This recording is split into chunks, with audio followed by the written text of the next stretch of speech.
all of the colonial thought, all of the racist stuff that informed the way that Cook came here, it's not so much in the past.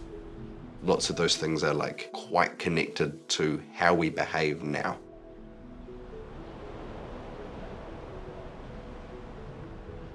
As Pākehā, we sometimes try to distance ourselves and say, oh, that was Cook and his ways back then.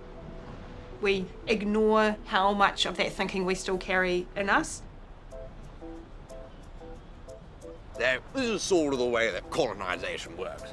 Basically, you take a flag, you pop it down, if you see something nice, and then it's all yours. It's a wonderful system, actually, one that I use all the bloody time. Oh, this is quite nice here. Here you go. This is a lovely bit of bench, waterfront property. You know what I think? Bam! That's mine. Dressing up in colonial garb made me feel so nervous, you know.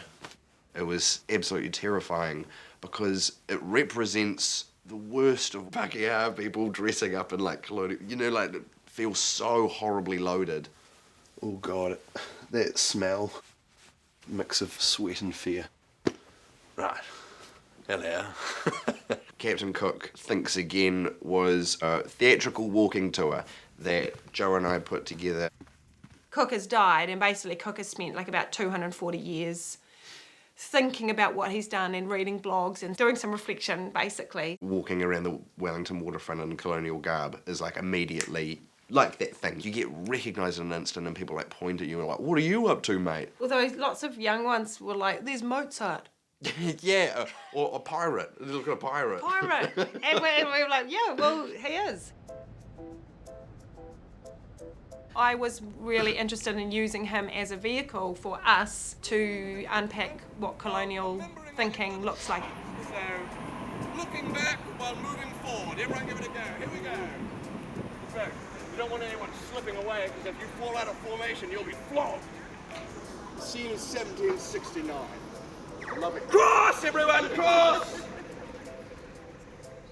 What I knew of Cook, I knew from stories that I'd heard from my family and from my school. I would say that Captain Cook discovered New Zealand, and I wouldn't think more broadly about why that's a problematic phrase. Well, that's funny, isn't it? That's quite funny. The Taranaki Street, you know, like the Taranaki iwi that used to live at Aotearoa Park. Look at that, over there. That's Wakefield Street. Mr. Wakefield was the man who was in charge of the New Zealand company, and he's basically the one that bullied the Taranaki iwi off their land. So, you got Taranaki iwi, Mr. Wakefield, bam! It's funny they're crisscrossing like that. Over there, there's Halley's Lane. And on Mr. Halley, he was supplying the wood for the houses that Mr. Wakefield was building when he bullied the Taranaki iwi off their land. It's funny, isn't it? And then over there is Cable Lane. So Mr. Cable was on the harbour board at the time that Mr. Halley was supplying the wood to Mr. Wakefield when he bullied the Taranaki iwi off their land. It is so funny. Bing, bang, boom. History everywhere you look, crisscrossing around. God. It was interesting. Do you remember when one of Cook's descendants came on the tour? A woman from Britain. That's right. She talked about a shift that she had, you know, growing up with the story of Cook the hero and then realising Cook the villain. And what a binary way to think about him. Like, okay, maybe he was doing the best with what he had, but that doesn't take away from the violence that he did.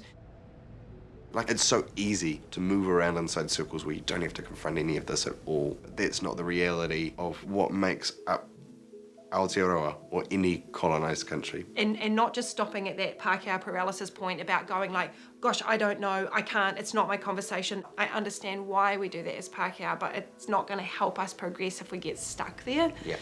Benita Bingham, she's a South Taranaki district councillor, and she was talking about Māori as the founding culture of New Zealand, and I really loved hearing it phrased in that way. That's our first nation, that's our first culture, and so it's okay for us to keep understanding and honouring and being curious and figuring out more. So, who knows this man up here? This is Coupe. Now, in many stories, he's said to be the first Polynesian star navigator to arrive here in New Zealand. And when he arrived, his wife, Hine Te Aparangi, stood up in their boat and pointed out at the landmass in front of them saying, he ao, he ao, he Aotearoa.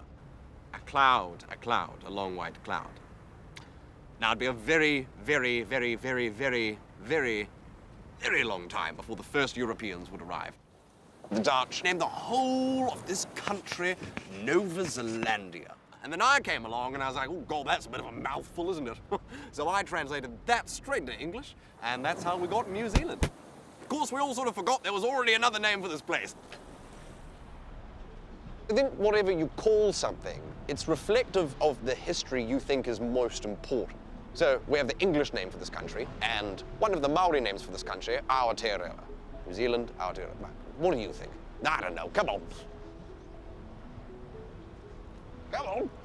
There is that bit in the show, right at the very end, where we like tried to humanize Cook a little bit. Yeah, one moment we talked quite a lot about was whether or not there should or could be an apology in there, because we have to own up to the violence. The kind of violence that Pākehā people might have used when they were colonizing was so much like more direct than I thought it was. I arrived on my ship, the Endeavour, led by Tupaia, into a bay called Turanganui Akiwa. Our expedition's first time meeting the local people there went badly. I shot and killed a man named Te Maro. We stayed for 2 more days after that, and in that time we killed 8 more men. We sailed for a week to get away from Turanganui Akiwa. I'd wanted to call it Endeavour Bay, but instead I ended up calling it Poverty Bay, because I just had such a terrible time there. Wherever we went, we just tried to get our flag up. I guess what I'm trying to say is that we often missed what was already there. We tried to call it something else, didn't listen hard enough. And with a little bit of hindsight, looking back at what I did, I wish I had played that whole thing rather differently. Because what we did left so much pain and suffering and death, which is still going on today.